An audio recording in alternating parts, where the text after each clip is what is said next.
Hello, all of you lovers of a good read. You've joined me once again for another story time adventure.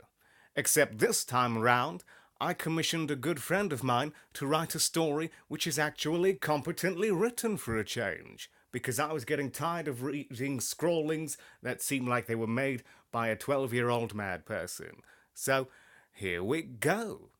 I haven't actually read this, so this will be a new experience for the both of us. And if you like what you hear, be sure to check out her channel in the video description. Here we go. The Woman in the Bark. This story starts as many have before it, as a dream. Dreams can be just as wonderful as they are mysterious, being portals to other worlds full of rich imagination and fantasy.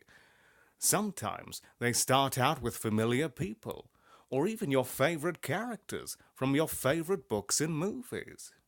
Our tale, however, begins with a tree. At first glance, one would hardly call it remarkable. It stood tall and proud, even as it hid itself through a veil of its own leaves like a young bride waiting for true love's kiss. What was remarkable about the willow, however, laid in the shadows of its bark.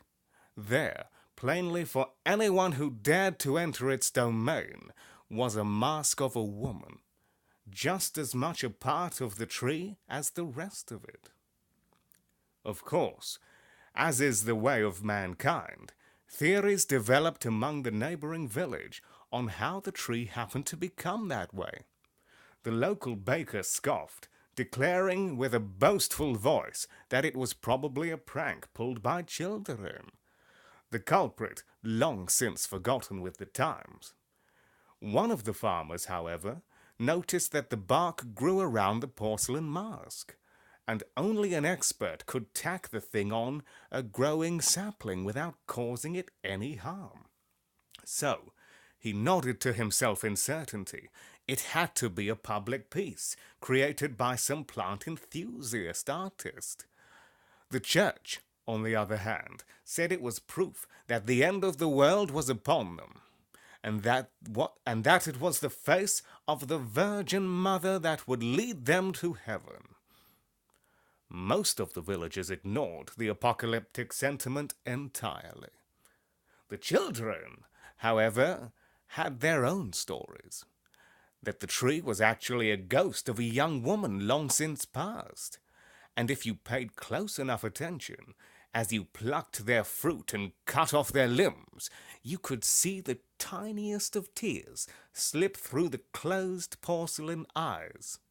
It was a rule among the children to be as nice to the woman in the tree as possible, lest she would shed her bark at night and drag you to hell. As was the way with all spirits that dealt with naughty children, or so their parents insisted. The tree lived in relative peace for hundreds of years. The most that bothered it were children and woodland creatures that so happened to make their home among the trees. One day, however, that all changed when the people of the village proposed cutting down the tree to make use of the land. What good was a forest that could easily be using that land? What good was a forest when they could easily be using that land to harvest more food? And the trees would make excellent wood for sturdy homes. Surely there was no harm in the act. One little girl vocally disagreed. But what about the lady in the tree? Her voice was soft and timid, but her comment was heard as the adults laughed at the nonsense. "That's nothing more than a myth," one villager said. "No, an old prank," uttered another. While no one knew what it was for sure, it was agreed upon that there was definitely no woman living in the tree. Just a child's fairy tale. The girl spoke up again, despite the awkwardness of having all the judging and condescending eyes upon her. But how do you know for sure? The villagers, at that point, dropped the subject altogether with a simple, "We're adults, and we just know." The fact of the matter is that grown-ups don't know everything, but adults are very prideful creatures and don't fancy the little or the likes of little ones realizing that they could be just as confused and ignorant about the world around as them. As you grow older, you're supposed to know anything and everything, or so many think, and hurt egos make for closed minds. So whenever a parent, neighbor, or even a teacher boasts, "We just know," the reality would be they don't.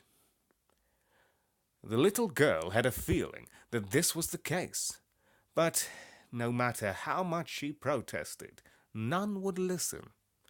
Finally, it was the day before they would tear down the tree when the little girl decides she must do something. Action sometimes speak far louder than words. So it was with that thought, she waited until nightfall before she snuck off and confronted the tree. A part of her felt silly. It was not normal practice to speak to trees, after all. But she just had to be sure. Feeling silly for a moment would be the better risk than dealing with a lifetime's worth of what-ifs. So, as she stared into the doll-like face of the mask on the tree, she apprehensively asks, "Are you alive?" The face's eyes instantly opened. A look of shock is shared between both child and tree. The willow then cries, in a loud, booming voice, "You're talking to me? Yes, yes, I am alive. I am very much alive." This, understandably so, frightens the little girl. The myth was no myth at all. There was a lady in the tree. She had been right, and she could talk. The little girl, now quite eagerly as she was living off her happy high on realizing she had been right all along, asked the tree why they never said anything before. Oh, it's dreadful, just awful." The willow's branches shuddered as her voice hitched in her throat. I was cursed. I can only speak when spoken to."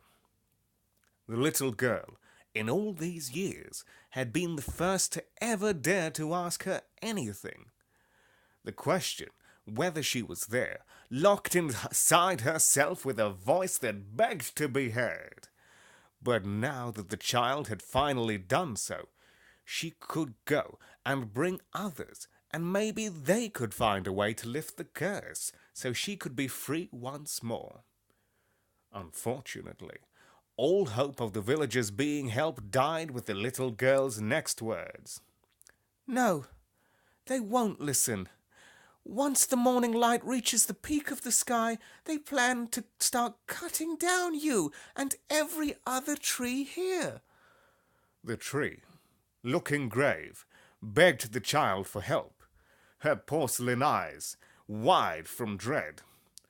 "Please, there isn't much time to break the curse, then. Do you see the hole near the roots of me?" The child, following their gaze as best they could, raised a brow at this. The tree continued, as the little girl got on her knees to search. "It is covered by leaves and debris, but I assure you it's there." Let's try that again in the voice that it's supposed to be read in. "It is covered by leaves and debris, but I assure you it's there." Nailed it. "You must climb down there in order to break the curse." "But what am I supposed to do down there?" the girl asked, understandably frightened. The willow sadly did not have the answer. Just that the fairy that had cursed her insisted that they must relay that info to their hero, or else there was no hope of being free at all. "You must give it a try, my dear, or else I am as good as dead where I stand." Guilt and concern won out in the end, overpowering all trepidation the child had. So down the little girl went, with as much determination as she could muster, set on a mission to free the woman from the tree. What she finds, however, is not what she expected. The deeper she went, the more she felt like the world was dissolving around her. With every crawl of her knees, the little girl began to feel as if she were slipping into a dream. A large yawn was cut off with a cringe, as she was suddenly blinded by the light of the other end of the tunnel, and momentarily she begins to wonder if she had somehow made her way to the other side of the earth. The curious child, instead, found herself in the middle of an elaborate room, very much looking like a page taken out of her history book. Unlike the painting of wealthy royal people she expected, however, the little girl was instead surprised to see herself surrounded by bird people. Bird people did not do the image much justice. They were not birds with the body and limbs of people.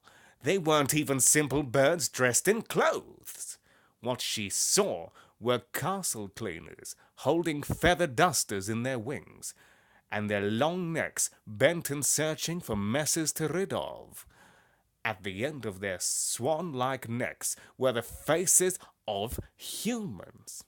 2 eyes, a nose, and lips rested on every face she saw. It was then that the child took a chance and tried to ask the maid in front of her a few questions. "Excuse me, but may I have a moment of your time?" The maid continued with her work. The child tried again, this time speaking louder, for the off chance the woman was merely hard of hearing. "Ma'am." It didn't take long before the little girl realized that no one could hear here. And after waving a hand directly in front of the cleaner's face, she also realized she couldn't be seen either. "I never like being ignored," she said to herself, no longer worried about being a bother to others around. "but in this case, in this strange place, maybe it's for the better." Traveling down the halls of a palace, curiosity led the way. Opening doors, most of the rooms held little interest. Just people busy doing their chores. Not much different than the duties her mother had her perform around the home, or her home. However, it's when she opened the double doors at the end of the hall that the child found a face she did recognize. There, sitting upon an elaborate throne encrusted with jewels and false branches, was the tree woman. Except, well, she wasn't a tree. The woman was a beautiful bird with white hair and the whitest feathers she had ever seen. Besides the red feathers across her breast, she sat upon her throne, her face cold and nothing like that of the kind of mask she had been talking to her earlier that evening. The woman, with a sneer, looked down upon the humans at her feet, begging for her. Please, of Princess Fair." The royal title made the little girl all the more astonished. Nowhere had the willow told. Words. Please of Princess Fair." The royal title made the little girl all the more astonished.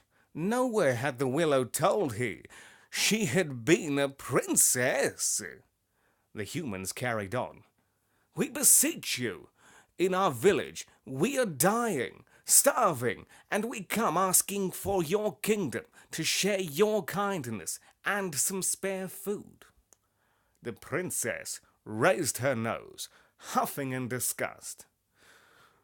And what do you want me to do? Give you our food? If we did that, then there would be nothing for my people, who actually did the work. Before the humans could protest, the princess carried on. Now off! I have nothing more to say to those that just want a free handout. And so, pitying the people that looked very much as if they could have been neighbors, the little girl watched as they were escorted by guards out the room. Next, in Her Majesty's court, were centaurs, who too asked for her help. The princess, giving them a bit more respect, at least gave a nod of her head as they bowed before her throne. The first centaur, a man with a mane of brown hair, had a voice that echoed off the walls. Your Highness, we come from our neighboring country, seeking assistance. Our people are being attacked by illnesses we have not faced before. Our herbs nor our spells do anything to destroy our silent killer. However, we heard tales of the bird kingdom having conquered such diseases and ask for your wisdom, or at least for doctors who may know how to help. But again, the princess turned her nose up in disdain. You wish to expose my people to disease and possibly bring death home with them? No, the centaur insisted, standing his ground. We just wish to end our own suffering, but we haven't even the slightest idea how to begin to fight back. I hardly see how you getting sick is my people's problem. If we figured it out, you can too. The woman fanned herself with a white feather wing as she yawned in boredom, as if she had been told about the weather rather than the death of people. The princess went on. Now, good day. I still have others to see. No hard feelings, I assure you.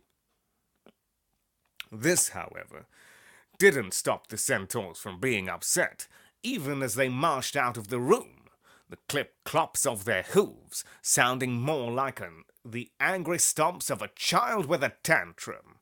Still, they left all the same, not saying another word.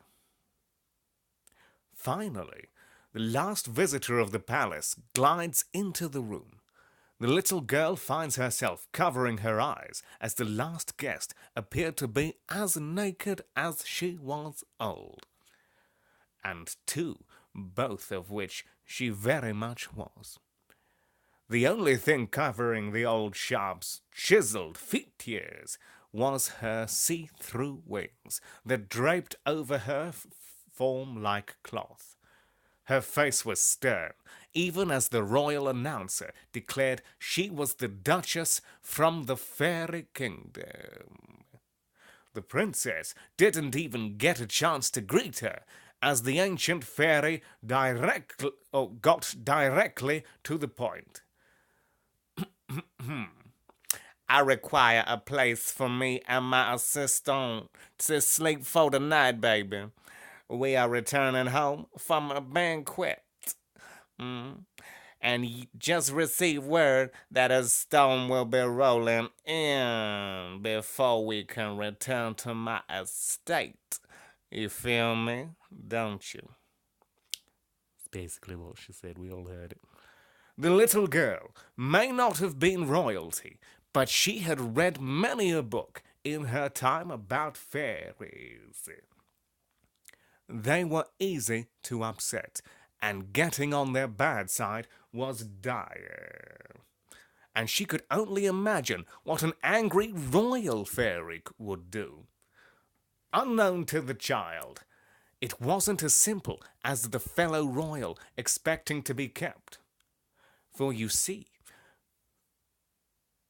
while the birds and the fae were on good terms now, not long before that they weren't. There had been a terrible war between their people, but the princess's grandparents had signed a treaty which helped spread peace throughout the land.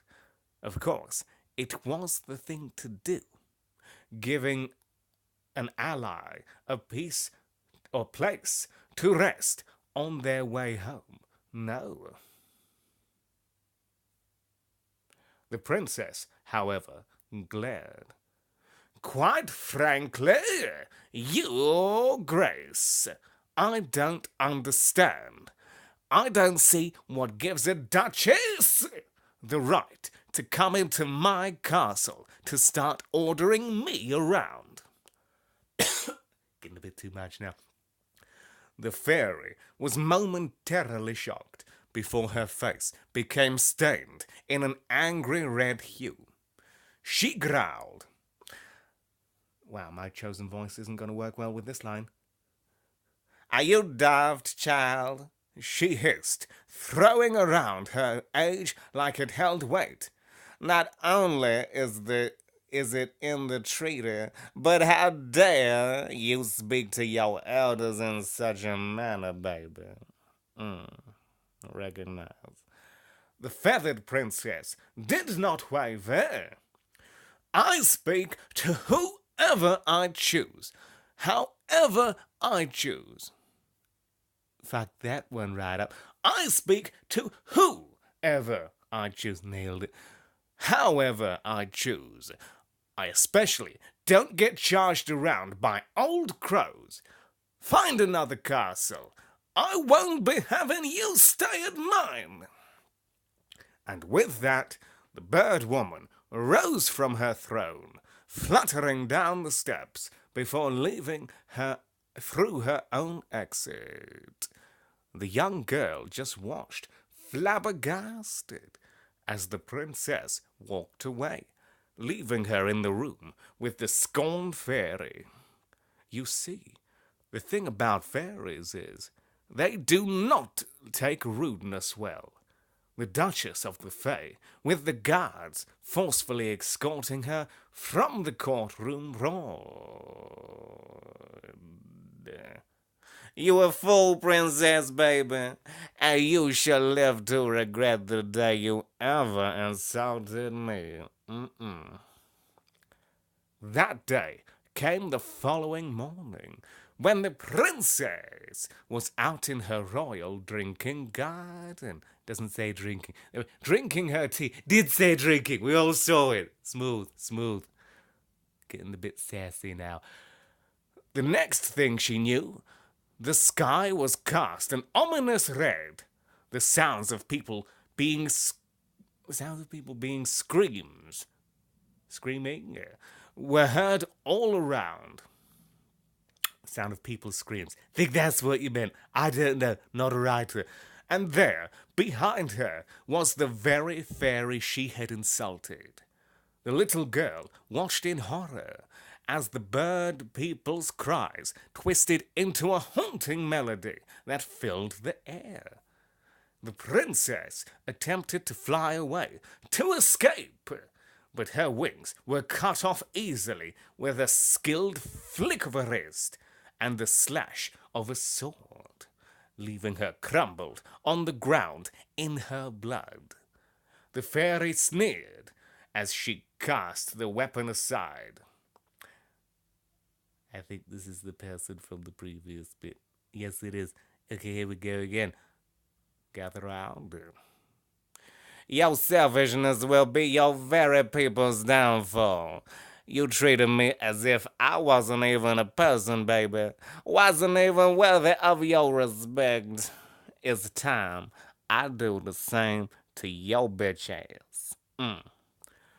Waving her hands over the fallen bird woman, sprinkling a dark red powder over her victim, the princess shrieked out in alarm as her talon legs became like roots growing in the ground as the rest of her was twisted and thrust upright. Her feather hardened into bark. Her hollow bones stretched and grew until she no longer was a bird at all. All that remained was a tree, a very frightened tree that looked out around her in a panic. She wanted to scream, in pain, in alarm, to beg for forgiveness, something. The fairy woman did not let her as she turned away and began to leave. The princess, petrified and motionless, could not warn her royal court. Servants, ladies in waiting, everyone who had ever taken care of her, as they ran out of the palace in fear. In front of the princess's eyes were her people being slaughtered. Soon the grisly scene fades away, and all that was left in the darkness of the woods was the little girl and the tree. Did that really happen? The little girl asked, even her quiet voice enough to sound deafening as it pierced the silence. Yes, the tree responded, eyes closed and unable to bear her shame and guilt. So they died? What about the centaurs? And the village of humans? What happened to them? The little girl inquired, her curiosity getting the better of her as she desperately wished they had at least escaped their fates. The time she noticed the tree woman shaking. The princess was blubbering ugly tears of sorrow. Dead. They're all dead. The village is starved, and the centaurs all died from a disease we could have so easily cured. All needless deaths that could have been prevented if it weren't for me. The tree drooped, making the name Weeping Willow literal as she continued. Over the years, I've had my limbs cut away, my fruit pulled like the pain of toenails plucked one by one. The despair of being trapped inside myself and alone, and still it is but a bruise compared to how every day my conscience eats at me over what I have done. Maybe I deserve to die after all. The little girl was silent for a while as she thought over what she had just learned, trying her best to process how she felt. Ultimately, she came to a decision as she gently rested a hand against the tree's trunk in comfort. While your choices were unkind, I don't think you deserve to die. You have long since learned what you did was wrong. But I can't ever fix the mistakes that I have done, the tree argued. The child nodded her head in agreement. Yes, but let me ask you, if you were sent back with everything you know and have experience now, would you have done it all the same? No. I would have done my best to help them all, to prevent my crimes from hurting all those people. If I were free, I would do everything in my power to never hurt anyone else again. Then that's all anyone can ask from you. the little girl, reaching out a small hand to wipe away one of the tree's tears, then rested her head against the trunk, the closest thing to a hug she could give. The princess grew speechless. As they sat like that for a while, time seemed eternal in the darkness. As they perched there together, the little girl gave her the gift of comfort, and the princess resounded to her fate. It was at sunrise when fate answered. The tree began to glow, a soft white aura at first, but as the seconds passed, the light grew more intense until it could practically be felt against the little girl's skin. The princess vibrated next to her until it was a loud, audible hum. Soon, the child was blinded and had to shut her eyes and flinch away from its intensity. When she opened her eyes, what was left was the bird woman she had saw earlier from her memories, or the memories. The princess stood there, moving her wings as she stared at them in disbelief. But how? I think, the little girl ventured to guess, you were given your second chance after all. And a second chance it was. From that day forward, the princess lived a happy and humble life with the little girl and her family, helping anyone she could. The villagers were surprised that none of them had been correct, as there was no way to even begin to fathom an answer such as the reality of the situation. Instead, they apologized for the way they had looked down on the little girl, and never again would they dismiss a child again, because, after all, it was the suggestion of kindness that saved everyone in the end. And that, dear listeners, is the end. I hope you enjoyed that tale. There was probably a life lesson in there somewhere. But I was too busy doing stupid voices and stumbling over basic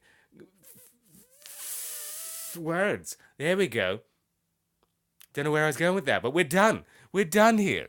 If you enjoyed that, again, check out the young lady's YouTube channel link in the description. I'm starting to lose the plot slightly. So, I'm gonna go. Hope you enjoyed this. I thought it was all right. So, a few spelling and grammar errors that stumbled me a bit there, but just as many were my own fault. So, stay beautiful, everyone.